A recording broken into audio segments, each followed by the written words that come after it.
Hello friends, welcome to Creative Medicine. In this lecture, we will learn about. Hello friends, now let us learn some important points in medicine. There is one question which is asked, in carcinoma prostate plus metastasis, what is raised? If there is carcinoma prostate plus metastasis, alkaline phosphatase is raised. Okay, is increased. So this alkaline phosphatase is indicator of metastasis in carcinoma prostate. Then there is a condition which is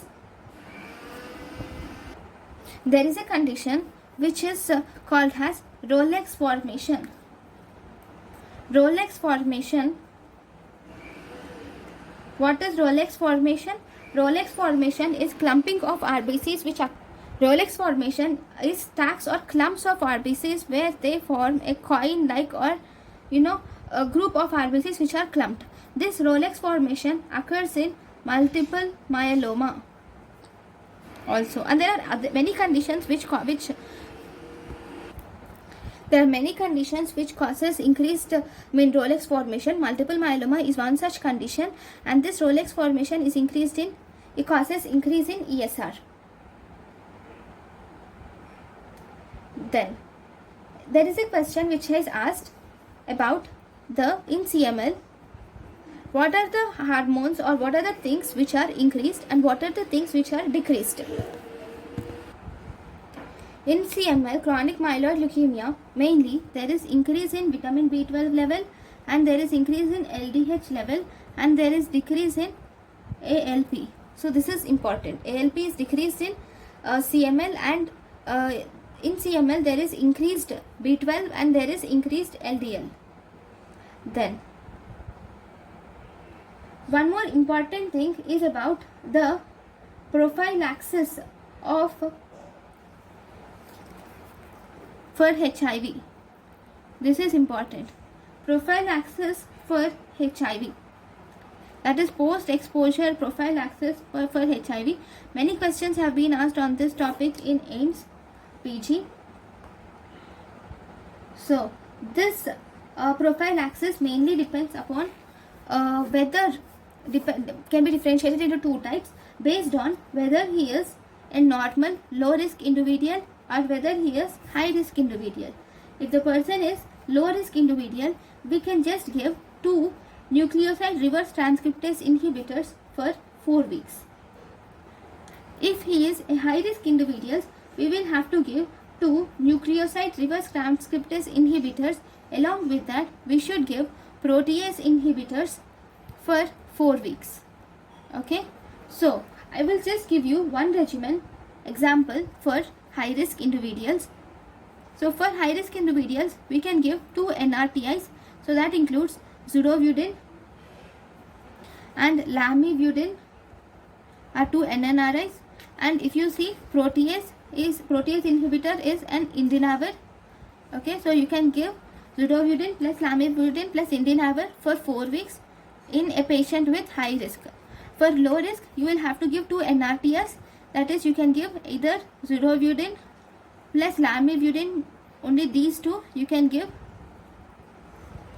for 4 weeks. Okay, so this is about post-exposure prophylaxis in HIV.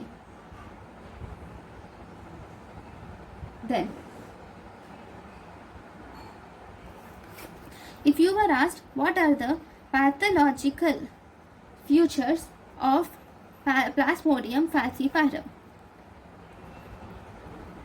Pathological features of Plasmodium falciparum are mainly 3 types. In Plasmodium falciparum, we have a stage of cytoadherence, we have sequestration, and we have rosetting phase. Okay, cytoadherence, sequestration, and rosetting are the 3 features of pathological features of Plasmodium falciparum which were seen. There is a question which is given in AIMS PG where an old aged person, like an elderly person, in him there is a diagnosis of terminal renal failure is made. Okay, then among which of the following which of the following will precipitate convulsions in this patient? And the options were given as hyperkalemia, hypokalemia, water intoxication, or hypermagnesemia.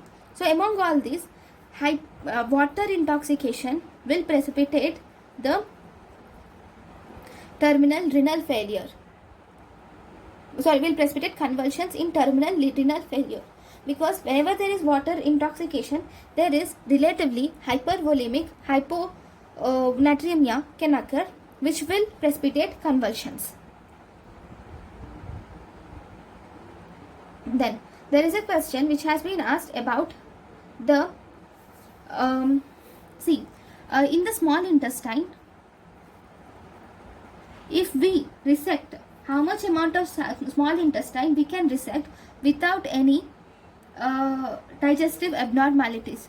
Without any digestive abnormalities, how much amount of small intestine can be resected? So almost 50% of small intestine without digestive abnormality, it can be resected. One more question which has been asked many times are about associations with thymoma. Okay, thymoma, 40% of patients with thymoma have another systemic autoimmune illness. Systemic autoimmune diseases are present in 40% of patients with thymoma. 30% of patients with thymoma are associated with myasthenia gravis. Okay, 5 to 8% of patients with thymoma have pure red cell aplasia. Then if you see, 5% of patients with thymoma have pan-hypogamma globulinemia.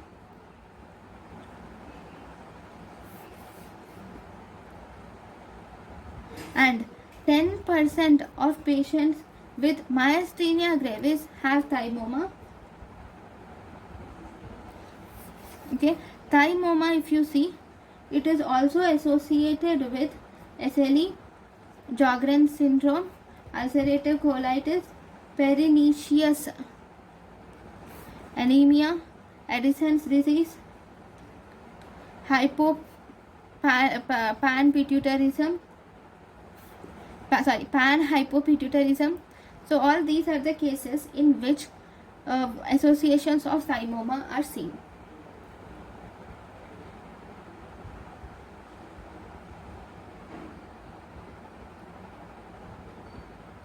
Okay, so you know about jaw jerk, right? Jaw jerk is it is a jaw jerk. The afference of jaw jerk is mainly through fifth cranial nerve. Okay, so this jaw jerk will mediate what is checked in jaw jerk? Proprioceptive information from jaw muscles is checked in jaw jerk, and it mainly depends on mesencephalic tract of fifth cranial nerve. And what do you check here? Here we check proprioception. Okay, so what are the causes of increased jaw jerk or exaggerated jaw jerk? Exaggerated jaw jerk is seen in multiple sclerosis, motor neuron disease. It is seen in multiple sclerosis, motor neuron disease. It is seen in pseudobulbar palsy, multiple sclerosis, motor neuron disease, pseudobulbar palsy, and it is also seen in neurodegenerative diseases with generalized loss of corneal inhibition. With generalized loss of corneal inhibition. So we have multiple sclerosis, motor neuron disease, pseudobulbar palsy, and neurodegenerative diseases with generalized loss of corneal inhibition. All these comes under tuberous sclerosis. Okay.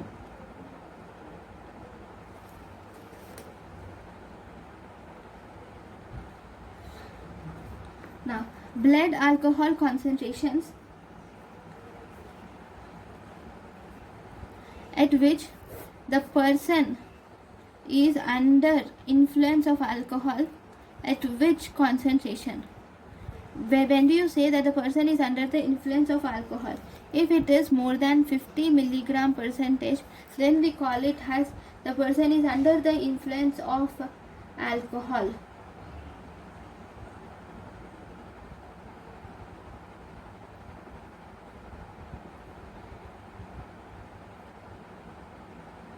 Then, which drug is not used in partial seizures? Drug not used. We can use almost all the drugs, like all the drugs are used in partial seizures, but there is one drug which should not be used in partial seizures. That is ethosuximide cannot be used in partial seizures. The drugs which can be used are in partial seizures. We can use lamotrigine, carbamazepine, oxcarbamazepine, phenytoin, levetiracetam, topiramate, zonisamide, valproic acid, targabin, gabapentin, locasamide, phenobarbital, primidone, and felbamate. But we should not use ethosuximide in this.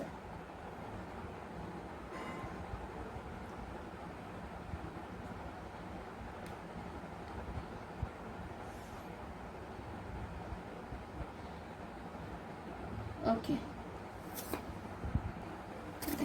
The next important thing is about the causes of hypomagnesemia. What are the causes of hypomagnesemia? Reduced intake. Okay. GI losses like diarrhea can cause hypomagnesemia, or it can be due to kidney loss, that is through diuretics usage, or there is a syndrome called as Gittel-Men syndrome which can cause hypomagnesemia. Then it can be due to acute pancreatitis, or the drugs like foscarnet can also cause hypomagnesemia. So these are the different causes of hypomagnesemia. So this is about the different important one-liners or lists which are seen in medicine. We will see even more in the tomorrow's class. Thank you guys for watching my lecture. Thank you. Thank you, and thank you for watching.